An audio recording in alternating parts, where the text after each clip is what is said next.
¿Cómo están? Muy buen día, tengan todos y todas. Estamos aquí en una nueva transmisión de la mañanera desde Jalisco Judicial, en el que las juezas y los jueces de Jalisco desmentimos y te defendemos. Está con nosotros la jueza Yolanda Montelongo, la jueza Mabel Cortés, su servidora Sandra Karina Ibarra Carvajal y compañeros de la base trabajadora que enseguida les daremos el uso de la voz.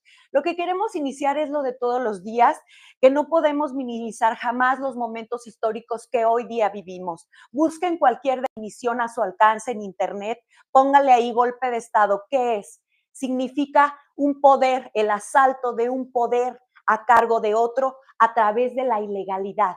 Esa ilegalidad presenta un abanico de diversas formas, desde la fuerza física bruta hasta la violencia legal, que significa violentar las normas jurídicas que tenemos. En el caso concreto, pues seguimos reiterando, sigue la ejecución en marcha de la reforma judicial. Eso, como ya lo hemos mencionado en reiteradas ocasiones, transgrede, es un delito federal que se castiga con cárcel porque violenta suspensiones dictadas por las y los jueces en todo el país, cientos de juicios de amparo. Recientemente la señora presidenta Claudia Sheinbaum acusó a todo el Poder Judicial de obstaculizar la ejecución de la reforma. Yo aquí quiero aclarar que no nada más son amparos de jueces, juezas, magistrados, personal de la base operativa. La experiencia en Jalisco, lo sabemos de cierto, es que se promovieron cientos de juicios de amparo ciudadanos, netamente ciudadanos, por parte de asociaciones civiles o por parte de ciudadanos en lo particular, barras de abogados. De ahí que las suspensiones dictadas en esos juicios de amparo están en favor del propio pueblo. De ahí que no es certero lo que dice la señora presidenta, que esta reforma la tiene que ejecutar porque es mandato del pueblo. El mandato del pueblo incluye 130 millones de mexicanos y hay, al menos aquí en Jalisco, conocemos de cientos de mexicanos que no votaron o bien incluso votaron por el régimen guinda, pero que hoy día dicen esa reforma yo no la quiero y por eso promuevo mi amparo y quiero la suspensión, porque quiero que guarden la prudencia, quiero que se revise primero la constitucionalidad de esta reforma antes de que se ejecute y que sea irreparable. Entre tanto, se salvaguardan los derechos de todos y todas porque hoy día hay juezas federales independientes, incluso de quienes aspiran a contender, porque esta suspensión simplemente paraliza la ejecución, pero en un momento dado, si la reforma sería juzgada como correcta, que no lo es, ellos podrían seguir contendiendo y participando. Eso por un lado. Destaco la analogía que hace la especialista de la ONU, la relatora especial para la independencia de magistrados y jueces. Fíjense que escribió un texto en enero y publicó que esta reforma en el caso mexicano significa el caballo de Troya. ¿Recuerdan la épica de la guerra de los griegos contra los troyanos, que era una guerra ya de mucho tiempo entre ambos? Pues hubo un momento en que los griegos dijeron, vamos a hacer una argucia, construyamos un gran caballo de madera, hueco por dentro, lo dejamos en la puerta y replegamos los barcos. Los troyanos interpretaron esa escultura como un premio, como un regalo, como un triunfo. ¿Qué hicieron? Abrieron la ciudad y recibieron el caballo de Troya. Justo eso dice la señora relatora.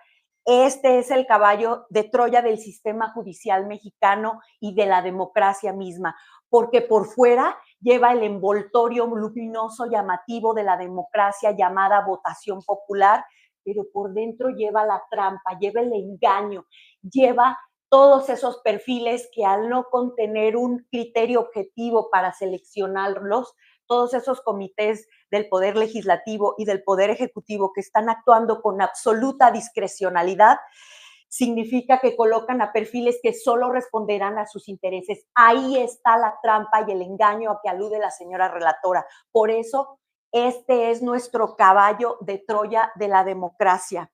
Hoy día, también la señora presidenta hizo una mención a que también el Poder Judicial estamos desacatando aquella mención que hizo el Tribunal Electoral del Poder Judicial de la Federación, que ya sabemos que tienen colonizados al menos 3 votos que siempre votan en bloque en favor del régimen guinda. Señor ingeniero, ¿nos puedes ayudar con la publicación? Al respecto, ya los tribunales de la Federación, al menos el primer tribunal colegiado en materia administrativa aquí en Jalisco, ha emitido una tesis en el sentido de decir que ese tipo de opiniones, digamos, emitidas por el Tribunal Electoral no son vinculantes para el Poder Judicial de la Federación. ¿Qué significa esto en palabras llanas? Aquí no seamos abogados. Pues que esa opinión está en el terreno de la irrelevancia absoluta porque no tiene competencia para pronunciarse al respecto, ¿sí? Entonces, es parte del adoctrinamiento diario, del torcer las instituciones y de hacer que la ciudadanía nos confundamos, sobre todo aquellos que no tenemos conocimientos profundos en materia jurídica. Esto se ve en los tribunales, esto se litiga ante los tribunales y no engañando al pueblo, diciendo y distorsionando todas nuestras instituciones. También queremos contrarrestar, ingenieros, si ya tenemos, podemos liberar la imagen. El apunte, recordarán que en estos días entrevistó a la señora Tadei y mencionó que 9 minutos y fracción será lo que utilicemos los mexicanos para ir a las boletas y votar. Esto lo dijo a palabra de rey, sin abordar un caso específico, simplemente para ilustrar lo inasequible de su expresión. Yo destaco el caso de Jalisco, un ciudadano de Guadalajara que tiene que ir a votar a mitad de este año. Tiene que ir a votar por 22 jueces de distrito, 32 magistraturas de circuito, 9 ministros, 2 magistrados de la Sala Superior del Tribunal Electoral del Poder Judicial Federal, 3 magistrados de sala regional del mismo tribunal, 5 magistrados del Tribunal de Disciplina. Todo ello da un total global de 73 cargos. Si multiplicamos esos 73 cargos por hasta 7 aspirantes en cada uno, porque recordemos, 2 del Ejecutivo, 2 del Legislativo, 2 del Judicial, y si el titular del órgano en cuestión decide no declinar y participar, tendrá su pase directo. Entonces tendremos hasta 7 candidatos por cada lugar. 7 candidatos por 73 lugares nos dan 511 candidaturas.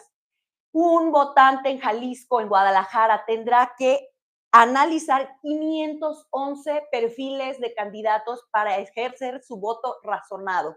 Y esto en condiciones de no hay recursos, no habrá tiempos de radio y televisión, no se sabe cuándo serán las boletas todavía para jueces y magistrados, lo único que se aprobó fue para ministros, no se sabe, es como si iniciamos un partido de fútbol sin saber las reglas.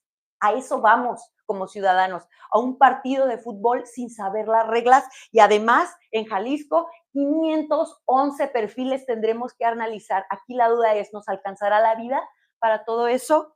Hasta aquí dejo este tema y le dejo el uso de la voz a la jueza Mabel Cortés, quien nos hablará de un tema importante que es la asfixia presupuestal del Poder Judicial Federal. Muchas gracias, jueza Karina. Buenos días a todo el auditorio. Y bueno, con relación a este tema de la asfixia presupuestal, esto es para frenar la operación del Poder Judicial Federal.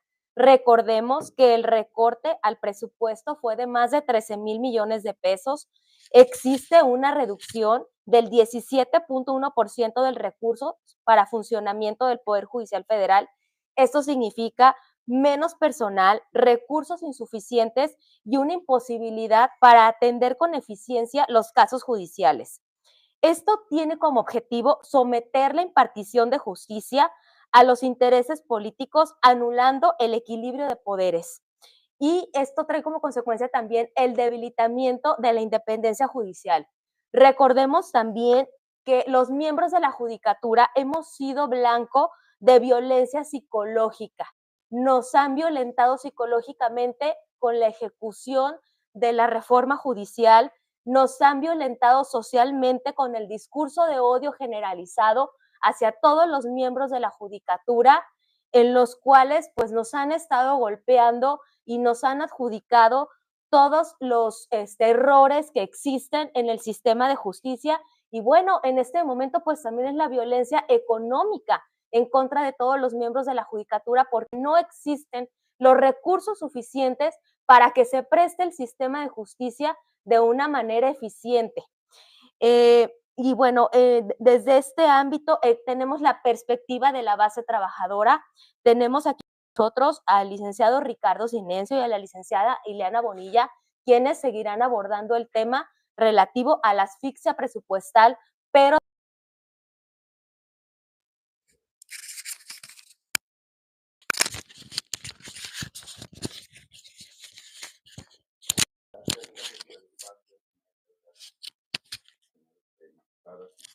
personas que nos acompañan y haremos este ejercicio bien buscando la paridad. Vamos a participar su servidor Ricardo Silencio y mi compañera Eliana Sofía para pronunciarnos seguramente en lo que muchos pensamos como base trabajadora. Nos reúne una preocupación que compartimos como integrantes del Poder Judicial Federal, particularmente en este tercer circuito.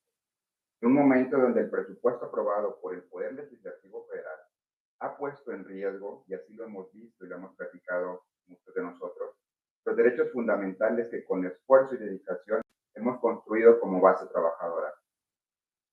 El trabajo que realizamos dentro de la función jurisdiccional no solo es relevante, hay que poner énfasis en lo siguiente, es esencial para la estabilidad y el desarrollo de nuestra sociedad.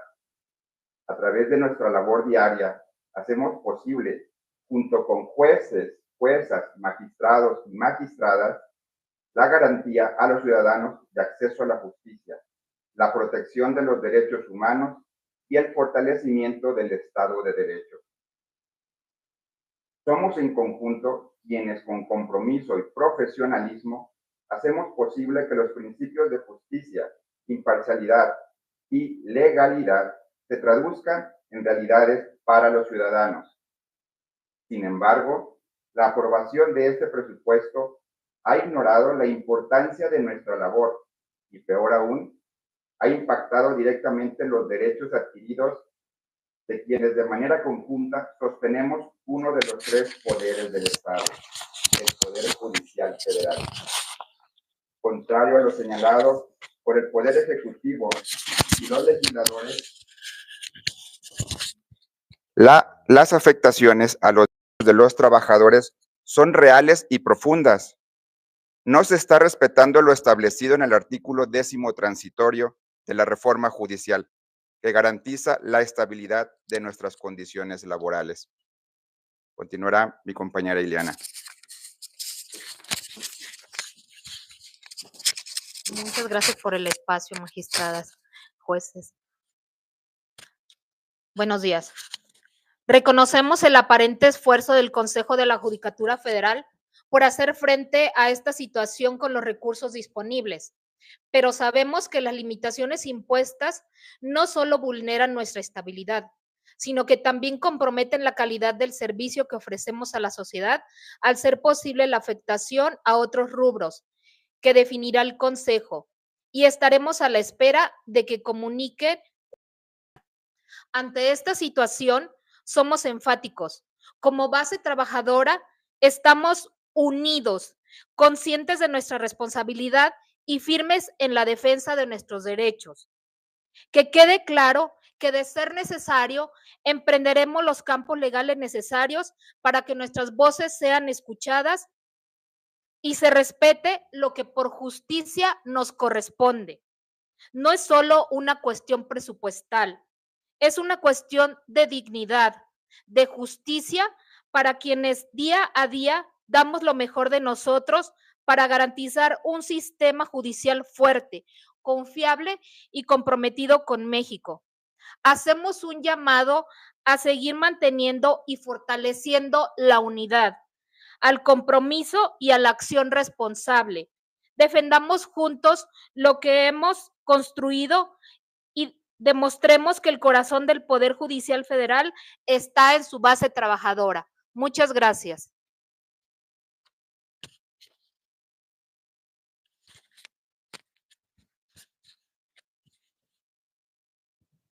Sí, buenos días.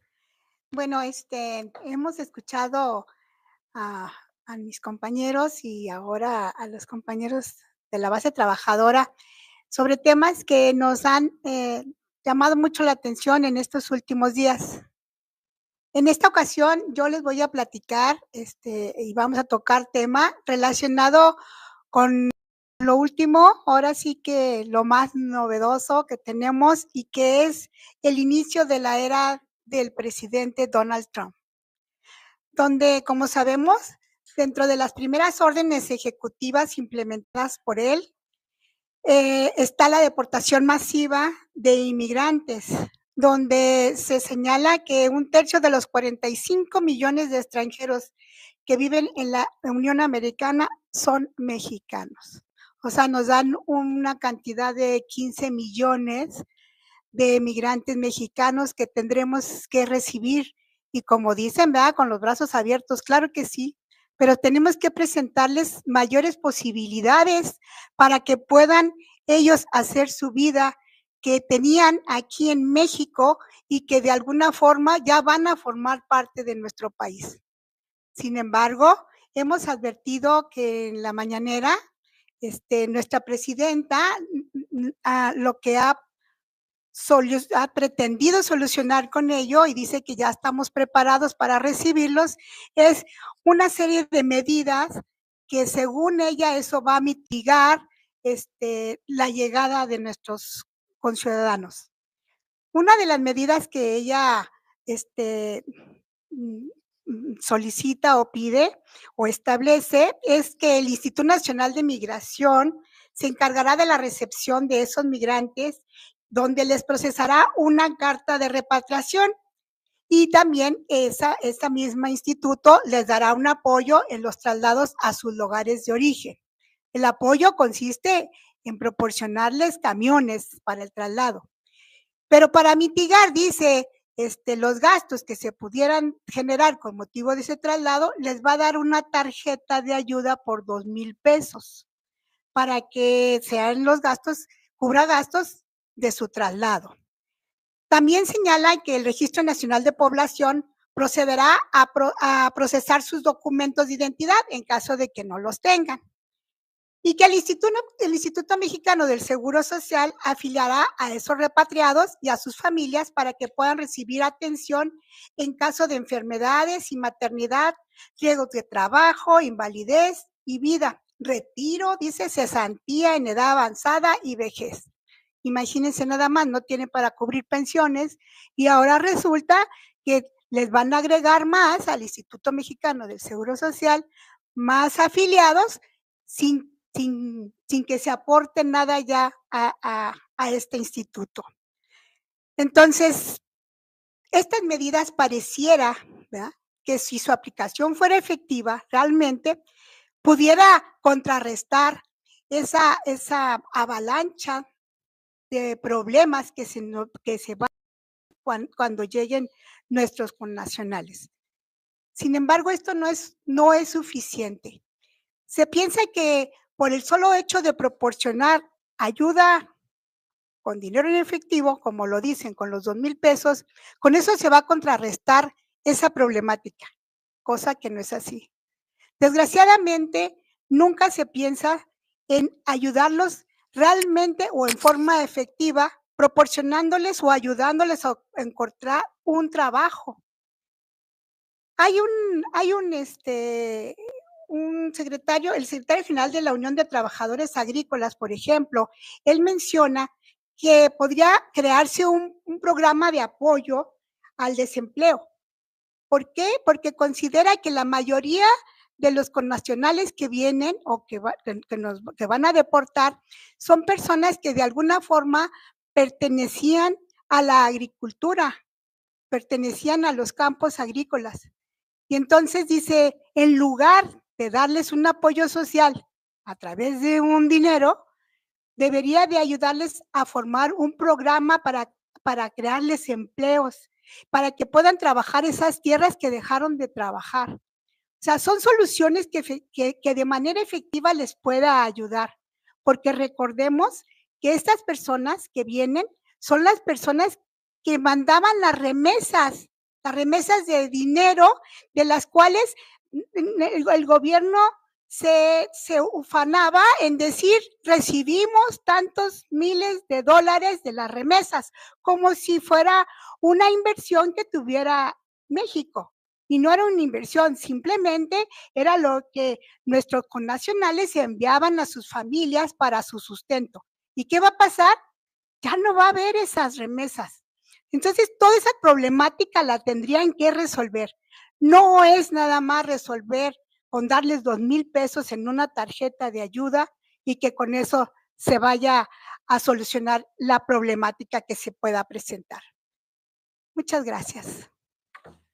Pues bien, ya para hacer el cierre, simplemente recordar que el llamado a la unidad que recientemente tenemos como un muy mediático, recordemos que el senador Noroña recientemente, justo por la asunción a la presidencia del presidente Trump, pues llaman a la unidad y por supuesto que reiteramos a nosotros la llamada a la unidad, pero fíjense de qué manera destacan que los aranceles que anunció Trump por el 25% y la designación de los cárteles con rango de terrorista, pues según el senador Noroña viola tratados internacionales.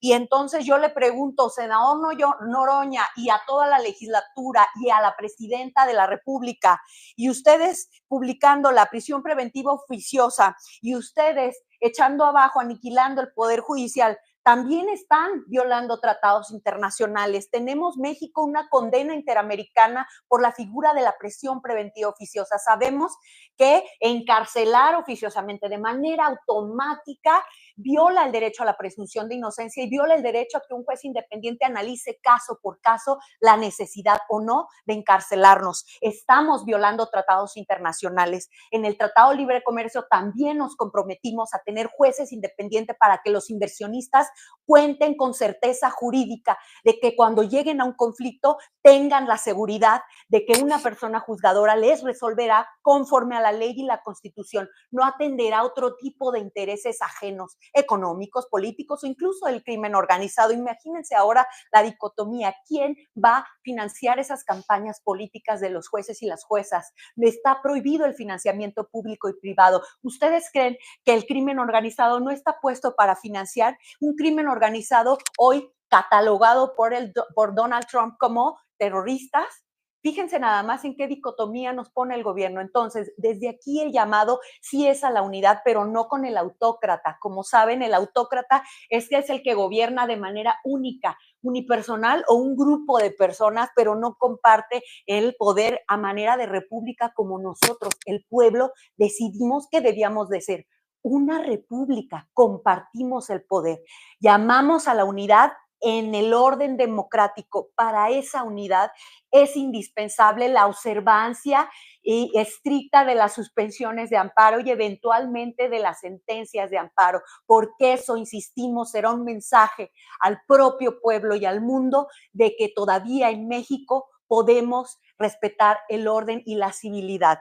Simplemente les destaco que aquí nuestros compañeros de Jalisco tenemos un pañuelo de este color amarillo. Como saben, somos defensores de la independencia, tenemos esa obligación.